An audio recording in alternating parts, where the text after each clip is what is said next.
Welcome back to the Wargaming Table. We got another battle report tonight. 40 points. Starks versus a Night's Watch. We got Othell in his Spearman over there. We've got Yoren joining him and some Ranger Hunters.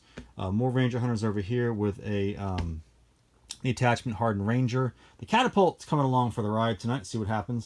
Over, and we got NCUs. You got Walter Frey and Peter Baelish over there for some tactic board shenanigans with this Catapult. I'll show you later. Starks, we've got Sansa and Halland. Same list I ran last time. Want to give it another shot. So Berserkers, Big John, Roderick's and the Archers, Bog Devils with the Survivalist attachment, and of course we have the Tully Calves with the Winterfell Guardian, which is trying to be a really nice combination. Over here, playing Game of Thrones tonight. I set up everything kind of randomly. These were the terrain pieces that were rolled for randomly. It was Roderick actually won the terrain placement. He chose the Palisade first, and Othell chose to put that there, and it kind of went back and forth. The Starks actually chose their... so the Night's Watch actually won their role and chose this deployment side, and leaving Roderick over here, which is kind of what he wanted anyways. And Roderick got to choose to be first player, which he is. He tried to deny that tactics board in the first round to avoid this thing going off multiple times. And then we'll get started. So the first round is about positioning. So I will kind of do the whole first round, summarize at the end, and when we get to round 2, I'll do more of the play-by-play action. So end of round 1, that's kind of where things kind of look right now. Basically, the Starks were denying the swords to the Night's Watch with the Catapult. Halland Reed jumped out there. He threw his influence on this thing. -1 to hit for it. So they had to burn 2 of those of Othell's cards they did have in the first round. They burned through both of these to negate that. And after all that, they did score the 2 hits on it. One for Walter Frey attacking it, and one for its activation. But after all was said and done, because they passed both panic checks, they only have 2 wounds to show for it after all of that. So I'm not sure if that was the best use of that. The Spearmen did do a maneuver coming around this way to hopefully block them from getting to that. The Rangers Hunters all marched up. Likewise over here, they maneuvered over, and then march actions over there. So that's where we stand at the end of round 1. And we will move on to round 2.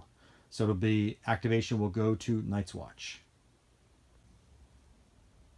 So end of round 2, the Catapult was successful in really weakening down the Tully Calves, so that when these guys charged them, they were able to swipe the Tully Calves off before they even got a chance to make a panic check. And they, of course, got their surge, putting them up, and then they...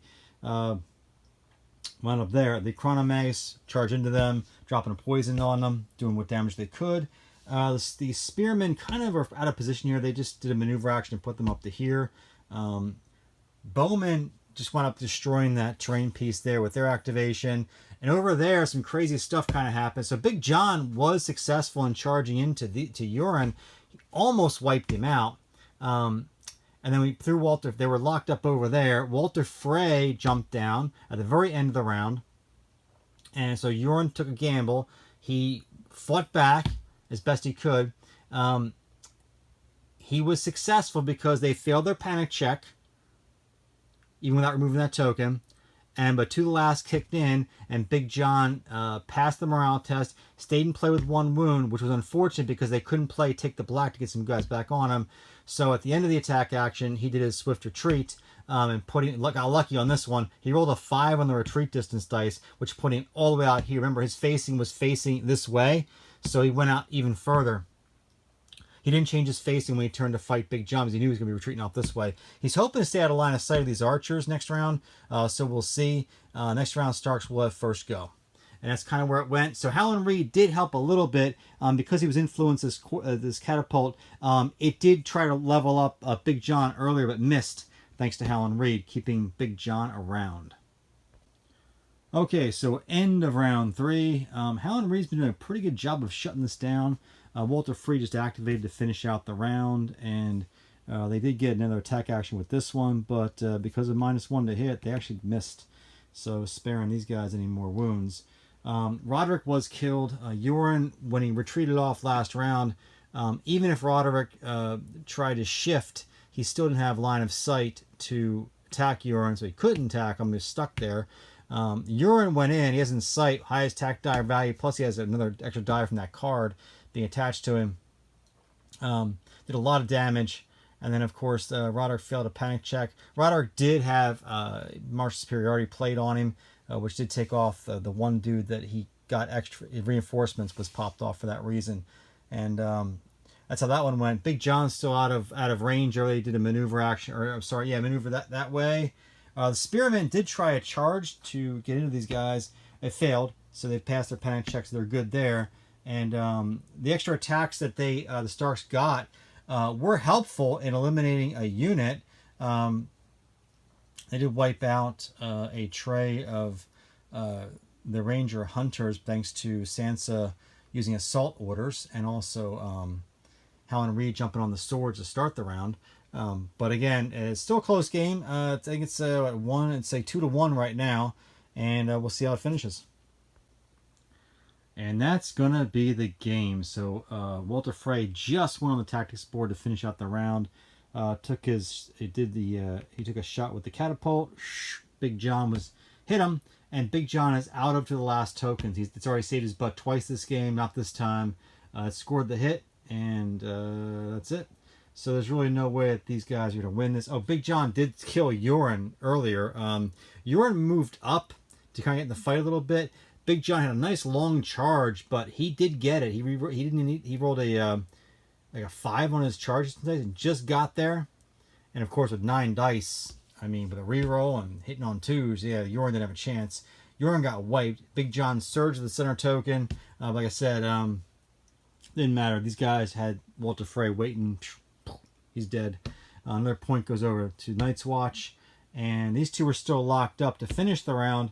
But you can see it's just not that good. Now they've been trying to get weakened on them or poison using assault orders, but they just couldn't punch through. They're defending on 3s, and now they got this card on them, fire that burns against the cold. They can, so when they're down 2 ranks, they just basically take the thing off them anyways. So yeah, these guys have been totally neutered. It's done. So next round, when this thing goes off, I mean, it's just going to kill this guy anyway. So that's game. Night's Watch is going to take it with the catapult. So changes in season 3 with the catapult, I think have been good, even though I think I forgot when it did miss to do a panic check on the Starks when it did miss. It did miss a couple times this game because of Howland Reed. So it would have been worse for the Starks. But either way, either way, Night's Watch is going to take it. Yeah, I mean, I guess final thoughts just real quick. It's a tough combination running Peter Baelish and Walter Frey with this catapult, and the Night's Watch do have those 3. They only have really 3 attacking trays out, infantry trays out here, but it's enough. I mean, it's enough. These are elite units. They can hang in there. The Spearmen are really tough now, defending on 3s. Those updates, they couldn't get off the set for charge on these guys earlier because they played Winners coming on them to shut that down. But it just didn't matter. Even with the extra assault orders that they had in there, I mean, it wasn't enough because they were already down ranks at the time and just couldn't punch through the armor. So that's it, guys. Thanks for watching. Really fast battle report tonight just because of time and because it's hard for me to upload these longer videos. We'll see you next time. Thanks for coming, and we'll see you soon.